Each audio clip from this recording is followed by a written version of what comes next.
So the new Asian fish aquarium has been set up for like 4 or 5 days now, something like that, 4 days. And I still have to do like big water changes every day because it's a new setup, and you have to do that because the plants aren't settled in, waste nutrients, get them out, fresh water in. Problem is, I'm going away for work for 2 days straight, which means I'm not going to be able to do that.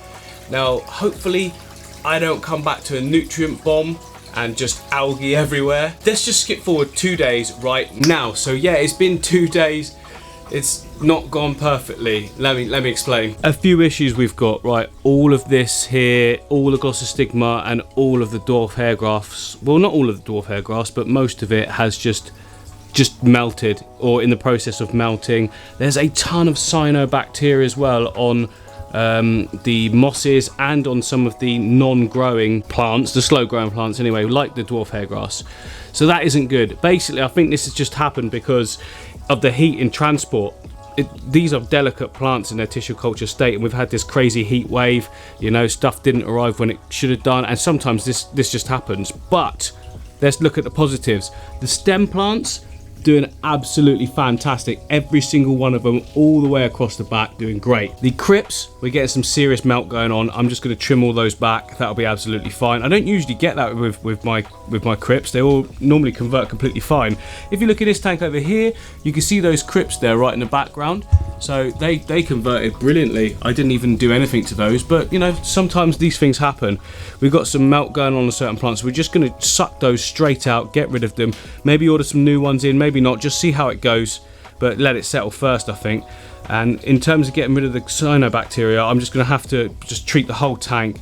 If that doesn't work, I'll just trim it all off as well, but I think that'll work fine.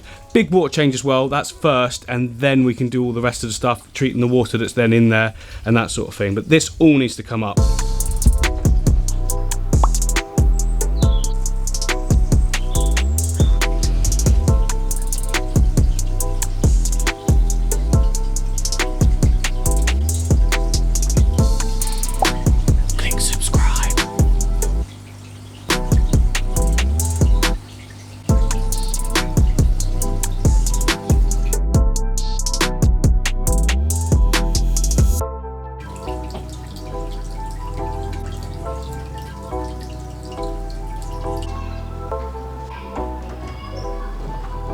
Now look, sometimes these things happen and you just got to roll with the punches, but you know, I think we've sorted it out as best we can. I think I'm just going to keep it like it is now, let it all settle in properly, and then add the carpet and plants later on when everything's completely balanced. I have never actually had this issue before, so it has to be to do with the weather.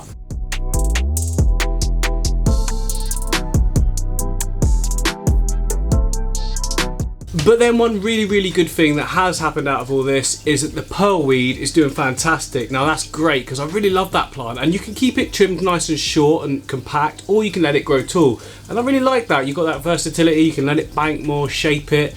I'm definitely going to take trimmings of it in like a week's time and place more of it into the foreground. Yeah, it means more trimming, but it's an easy plant to look after, to be honest. Why would I not be honest? I don't know what I meant by that.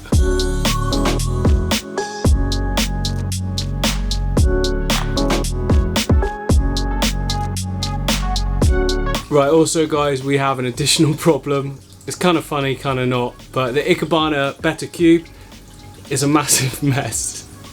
Now, had I been here, I would have been able to move it away from the open door that you see here, because it's had masses of light blasting it for 2 days straight during this heat wave, because the wife knew open a door, get the air in, that's most important.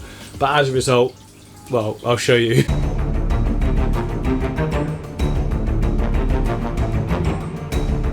So yeah, take a look at that, guys. It's not so bad once I've got the door shut behind it and all the light isn't coming in, but yeah, it's pretty green, pretty gruesome. The good thing about these Ikabana aquariums though is that you can just pull the bowls out and sort everything out. Look at that limnophila as well, already growing right to the top. It was a tiny little stump like a couple of weeks back.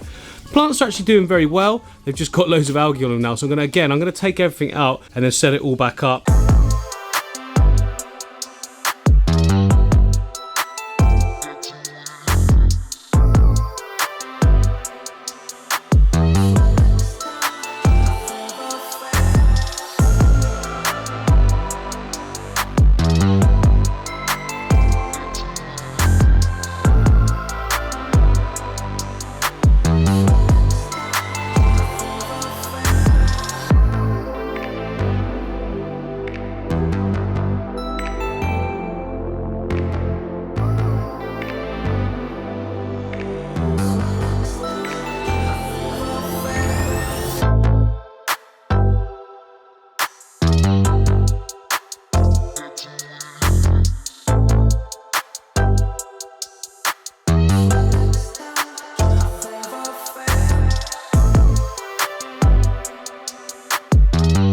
So quite a few people have been asking me how Timmy's tank is getting on.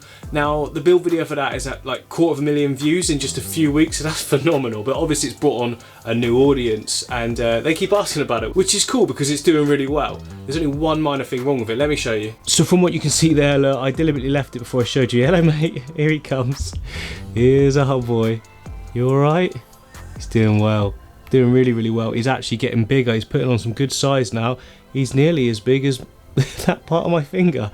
Anyway, look, he's absolutely bulldozed everything. That's fine. I deliberately chose these plants so that we can easily just push them back into crevices when we need to, but I wanted to show you what it's done so far. But overall, it's doing really well. Tank's nice and clean. These plants are actually from the top, look, and they've actually grown in and started growing roots off of them, and there's, I don't know if you can see that there, I hope you can. Yeah, there you go, look, the new shoots that are coming off. So that's really cool, and the same on that one in the background there. Come on, focus on it. There we go. Same thing happening there. So I was going to trim them off and then sort of replant them in that top area, but I'm glad I haven't, because now I know that they can survive. Just let it do its thing. It'll look nice and natural then. And yeah, he has pulled out the moss and that, but again, it looks really natural. I like it.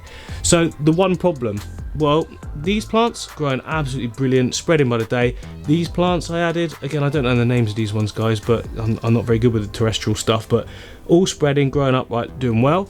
This stuff, there wasn't that many shoots before, but now there is, and they're all standing upright and, you know, really sort of firm and good.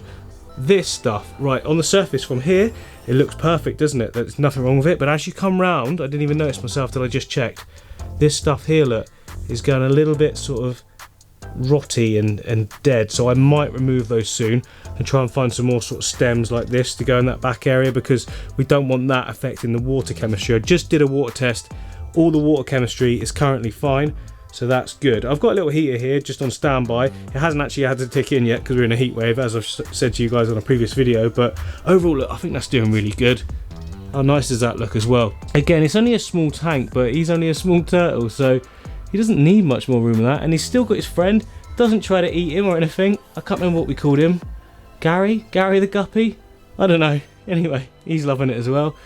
But overall, yeah, it's a really, really nice tank. I like it. And I love this red just coming through as well. It's like this stuff goes more red underwater and it's fully green above. It's weird. I don't really get it. I don't know what it is either. It looks like some form of rotala, but I don't think it actually is. Oh, I don't know. Maybe you guys will know. Should have looked at the label, shouldn't I? But if I remember rightly, this one didn't have a label. That's why I didn't look at it.